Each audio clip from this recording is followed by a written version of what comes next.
Growing up, I always knew I was the extra, the one who didn't shine as bright. While other kids had scrapbooks filled with baby pictures and milestones, my section in the family album started abruptly. No baby photos, just a blurry kindergarten shot with a crooked smile and a juice stain on my shirt. My mom would always laugh it off. You were just a quiet baby, not much to photograph. But my sister Claire? Her first steps were framed on the mantel. Her baby teeth were saved in a velvet box. She had a cake for every birthday, even her half-birthdays. I, on the other hand, got a shrug and leftovers. Please subscribe to our channel and tell me in comments from where are you watching this video. I didn't say much growing up. I learned early that my voice barely registered over Claire's rehearsed piano solos and perfectly choreographed ballet routines. My report cards were filled with A's. My teachers called me gifted, but at home, I was invisible. Once, I brought home a science fair trophy. Mom barely glanced at it before saying, "Just don't leave it on the kitchen counter." The next day, it was gone. Tossed or donated, I'll never know, but Claire's third-place dance medal? That hung by the dining room light switch for years. Still, I loved them. Or I tried. You don't stop loving people just because they forget to love you back. You wait. You hope. You think maybe if you just do more, they'll notice. So, I planned Claire's baby shower. Not because anyone asked me to, but because I thought, maybe this time they'd see me. I paid for the decorations out of my own savings. I arranged the catering. I booked the venue with the last of my vacation pay. Every little pastel bow, every "It's a Girl" banner, I picked them all. I spent nights folding paper flowers by hand and creating personalized thank you cards. It was perfect. I was exhausted, but proud. On the day of the shower, I showed up early to set up. My mom was already there, sipping her second mimosa and directing the florist. She didn't acknowledge the work I had done, just looked me over and said, "Good, now you can help serve." I laughed, thinking she was joking. "You want me to what?" She looked at me like I was slow.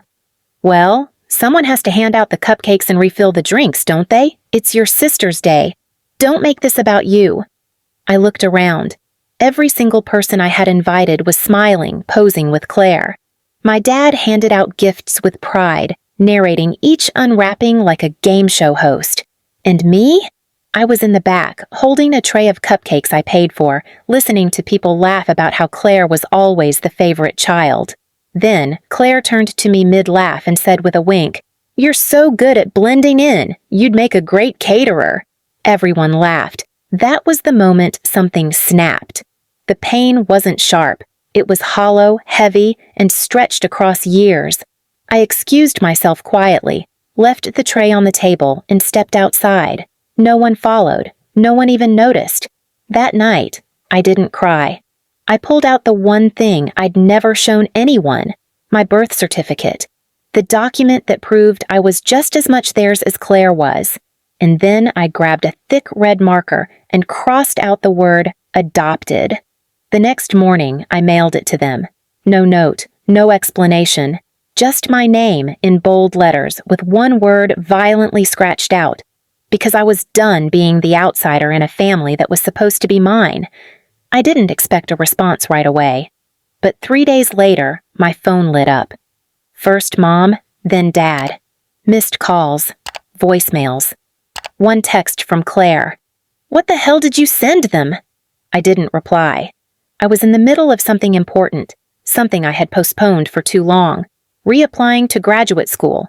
I'd been deferring my dreams, making space for Claire's spotlight, taking on odd jobs, babysitting her kids, picking up the slack while my parents cheered her on from the bleachers. But now I was building something that didn't require applause, something that was mine. 3 more days passed. Then I got a knock on my apartment door. I opened it to see my father, standing there, looking smaller than I remembered. Not older, just deflated. He held the birth certificate in one hand, the red slash across adopted still stark and angry. "We need to talk," he said. I let him in, but I didn't offer him coffee. He sat, silent for a moment, then started fumbling his way through what he probably thought was an apology. "Your mother and I. We didn't mean for it to come across that way. You know we love you, we always have. It's just that Claire, she needed more.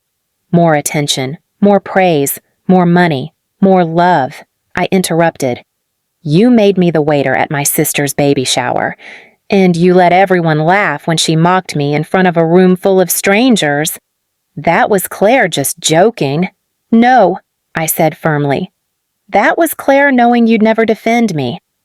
That was Claire knowing she could say anything because you taught her she mattered more. He fell silent again. Please subscribe to our channel and tell me in comments from where are you watching this video? I continued. You didn't forget me. You chose to dim me, to push me aside. And I let you. That ends now. For the first time in my life, I saw my father speechless. He looked around my tiny apartment, the walls lined with books, my vision board on the fridge, the small victories I had started collecting like armor. He didn't stay long. Before he left, he handed me a white envelope. Your mother wanted you to have this. I opened it after he left. It was a check, a ridiculous amount. 5 figures. More than they'd ever offered before.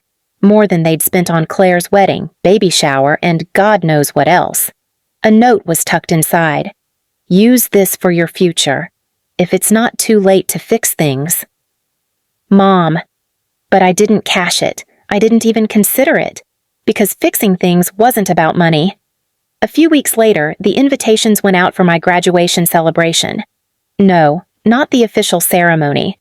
That had passed years ago, but I had recently completed a degree in nonprofit management, one I had paid for by myself, one that Claire didn't even know I'd started.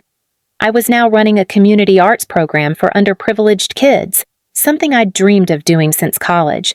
And for the venue? I booked the same hall I'd rented for Claire's baby shower. I made sure everything was perfect, only this time I didn't pay for it alone. My team, my friends, even some of the kids I'd mentored pitched in. We turned that space into something magical, a celebration not of a degree, but of a woman who had finally reclaimed her name. I invited my parents. They didn't come. But Claire did. She showed up in heels that clicked like judgment and a dress worth more than my monthly rent. I braced myself, but instead of a smirk, she gave me something I hadn't seen in years, a look of discomfort, a flicker of shame. Mom and Dad are embarrassed, she said quietly when no one else could hear. I raised an eyebrow. Are they? They didn't know how much you'd done. They didn't know you'd become this. I tilted my head. They didn't want to know.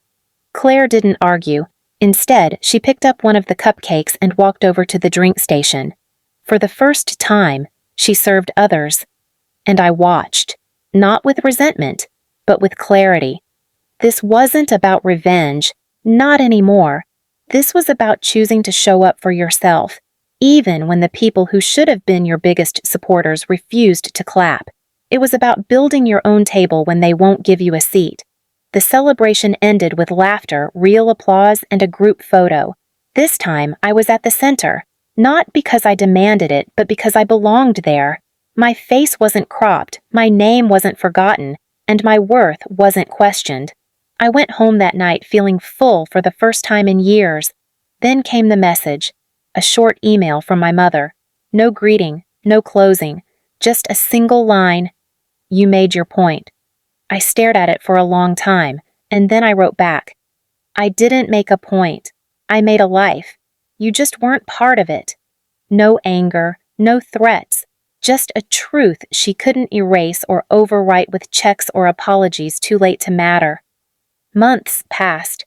Claire occasionally reached out. It was awkward at first, small talk, clumsy attempts at reconnection, but slowly she softened. Maybe seeing someone else break free gave her the courage to question the golden pedestal she'd always stood on. Maybe not. I didn't need her redemption to feel complete. One afternoon, I visited my parents' house. Not to stay, not to reconcile, just to pick up a few boxes they'd found in the attic. Childhood stuff, mostly dust and memories. But at the very bottom of one box was the old family portrait, the one I had once been part of. Except this time, it was different. Tucked behind the frame was a new photo. I was in it. Not centered, not posed, but smiling, surrounded by the kids from my program, holding paintbrushes and wearing splattered t-shirts. It hadn't been taken by my family. It had been taken by one of my students and sent to Claire, and somehow, it had made its way here. That was the real portrait. Not the one in the frame, but the life I had painted with every choice, every act of courage, and every time I stood when I could have vanished. I didn't hang the picture. I didn't need to, because I had already hung my story in a place no one could ever crop me out of again. Myself. Please subscribe to our channel and tell me in comments from where are you watching this video.